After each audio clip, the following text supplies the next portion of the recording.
سورۃ الواقعہ کی آیت نمبر 75 میں ہم سیکھ رہے ہیں تجوید. شروع کرتے ہیں. فَلَا أُقْسِمُ بِمَوَاقِعِ النُّجُومِ. اب ہم ہجے اور ساتھ ساتھ اس میں قواعد دیکھیں گے. فا زبر فا، لام الف مد زبر لا، فالا.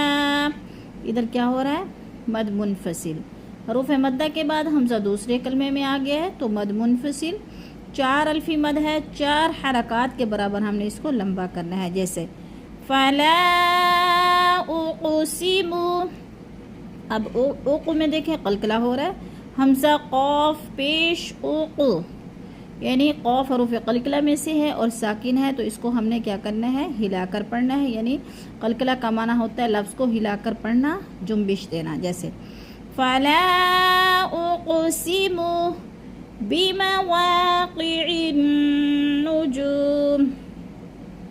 با زیر بھی، میم زبر ما، بیما، با کھڑی زبر با، قاف زیر قی، عین نون زیر عین، بمواقع، یعنی عین کو نون سے ملانا ہے. یہ درمیان والا الف جو لکھا ہوا ہے یہ لکھنے میں آتا ہے، پڑھنے میں نہیں آتا.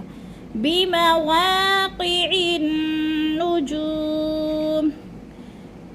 عین نون زیر عین، نون پیش نو، جیم واپش جو، میم زیر می، نون مشدد ہے، سختی سے جماؤں کے ساتھ پڑھنا ہے.